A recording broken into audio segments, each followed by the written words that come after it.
I-follow mo lang itong website na ito at may chance kang manalo ng bagong iPhone. Ang tanong, ipa-follow mo ba yung Facebook page na yan o hindi? Ano magiging repercussion? Pag-usapan natin to.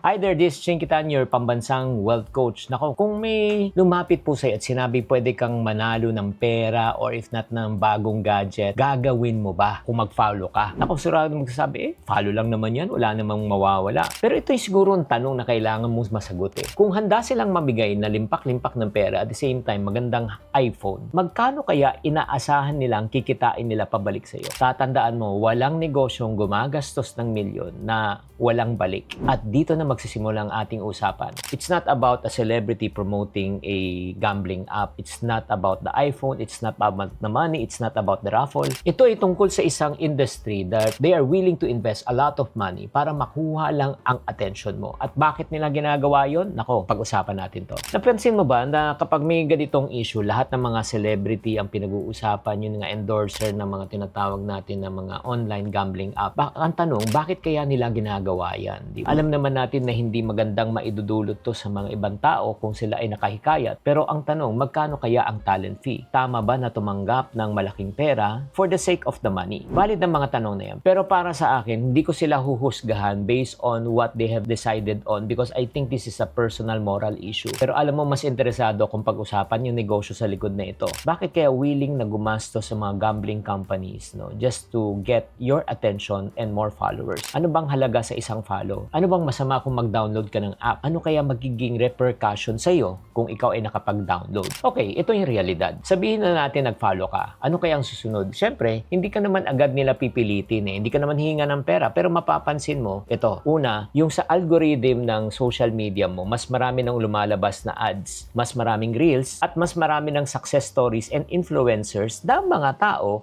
na nagpo-promote ng sugal. At hindi aksidente yun ha. Ganito talaga gumagana ang digital marketing. Ano kung napansin nyo, di ba, may naklik kayo isang item, sinilip nyo lang. Mamayang konti sa feed nyo, tuloy-tuloy na yan. Di ba? Marami ka na makikitang content tungkol doon. At unting-unti na nagiging normal na sa'yo yung bagay na hindi mo pinapansin. At kapag ulit-pulit mo na nakikita yan, nagiging comfortable ka na. At kapag naging comfortable ka na, ano yung sunod ng hakbang mo? Oh, bakit di ko naman subukan? Free download naman, may free play naman eh. Kaya kapag nag-download ka na ng app, doon na nagsisimula ang tunay na negosyo at yung trap. Hindi sila kumikita sa follow, hindi sila kumikita sa like, comments. Kumikita na sila kapag ikaw ay naglabas na ng pera at tumaya ka. At pag bumalik ka na bilang isang user, oo, nagiging habit mo na ang paggamit. Yung parang una, patiktikimin ka muna na kumita ka, uy, kumita pala ako, sandali lang to, kumita akong 300 o 500 na wala akong ginagawa, nag-click lang ako. Anong gagawin mo? Diba? Eh, syempre, babalik ka na. Alam mo, sa pagnenegosyo, ito po yung tinatawag natin na lifetime customer value. Simple lang ibig sabihin nito, magkano ang pwede kong kitain sa isang tao na customer na pumasok sa paglipas ng panahon. Hindi lang siyang isang beses na bibili o gagastos, ibig sabihin matagalan siya. Naalala nyo pa ba na hindi natin pinapansin yung mga app, mga shopping apps na yan? Then all of a sudden, dinownload natin, bumili lang tayo ng isa, ngayon naging dalawa, naging tatlo. Kung i-check mo ngayon yung historical purchase mo sa mga shopping app na yan, baka umabot na ng 100,000 yan. Yan ang tinatawag nating lifetime customer value. Isang beses ka lang kukunin pero matagal ka, igagamitin at pagkakakitaan. At dito mo maiintindihan kung gaano kalaki ang marketing budget ng isang gambling company. Hindi sila kumikita sa kita ngayong araw na ito. Tinitignan nila kung gaano kakatagal tataya sa kanila. Bakit parang ang bilis maubos ang pera? Kakasweldo mo pa lang pero ubos na at wala na. Kapag tumaas ang income, tumataas din ang gastos at walang ipon. Kung paulit-ulit na lang nangyayari sa'yo, hindi income ang problema mo, kundi money habits ang kailangan mong baguhin. Ito yung dahilan kung bakit namin binuo ang isang program na tinatawag na Money Reset Kit. Hindi to sa pagyaman ng mabilis. Ito ay tungkol sa pag-reset ng paraan ng paghawak mo ng pera. Sa loob na 30 araw, tuturuan kita ng tamang system kung mag-budget, mag-ipon, umiwas sa bad money habits para may malinaw kang plano sa bawat pera na pumapasok sa iyo. And by the way, these are not theories.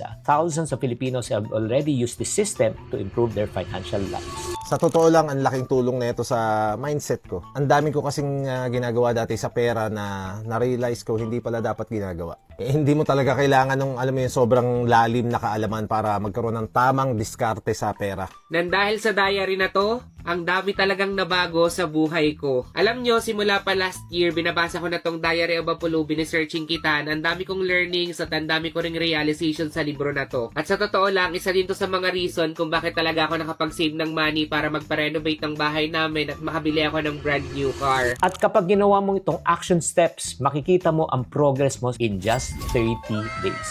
At ang pinakamaganda, hindi mo kailangang magsimula na malaki. Pwede ka magsimula sa halagang 20 pesos a day. Dahil ang paniniwala namin, ang tunay na pagbabago sa financial future, hindi sa malakihang income, kundi sa tamang habits na inuulit mo araw-araw. So, handa ka na bang i-reset ang money habits mo? Type MRK in the comment section or just click the link below. Ito may kukwento po ako sa inyo.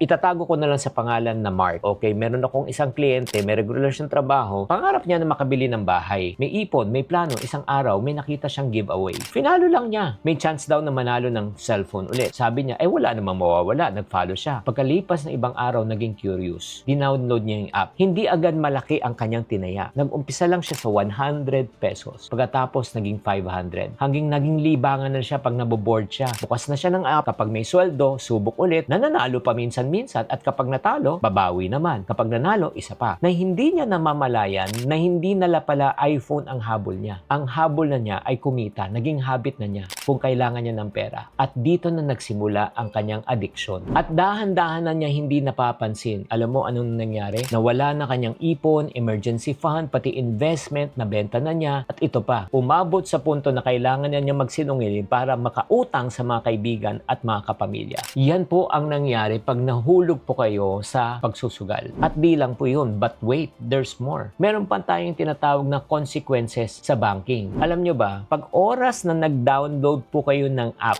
makikita po sa mga profile at saka mga historical data mo yung mga tinatawag na feeds. At pag nakita ng mga bangko yan, nako, pagdating ng panahon, let's say gusto mo nang bumili ng bahay, mag-a-apply ka ng house loan. O, di ba? O gusto mo bumili ng sasakyan. O gusto mo magkaroon ng credit para sa negosyo mo. Ang unang titignan ng bangko, hindi yung income mo, hindi yung trabaho mo. Titignan nila yung kabuuan ng financial profile mo. Una, maganda ba cash flow mo? Pangalawa, nagbabayad ka ba ng utang? May kakayanan ka ba? At pang-apat, nagsusugal ka ba? At pag nakita po nila na nagsusugal ka, maniwala ka, chances are mas mataas ang possibility na ma-decline ka. Kasi alam nila na mataas ang risk factor mo na hindi ka makabayad. So mahirapan ka na kumuha ng housing loan, car loan, credit card loan, or ika nga business loan. Pwede yan maka-apekto sa iyo in the future. Kaya gusto kong iiwan to sa yung simpleng tanong. Kapag may isang kumpanya ang handang gumastos ng milyon-milyon para makuha ang attention mo, para makapag-download ka, sino talaga ang tunay na panalo? Yung celebrity endorser ba na kumita? Pangalawa, yung gambling app ba? Or number 3, ikaw ba? Dahil tatandaan mo, minsan ang tunay na binabayaran mo ay hindi pera, kundi ang atensyon, ang oras mo,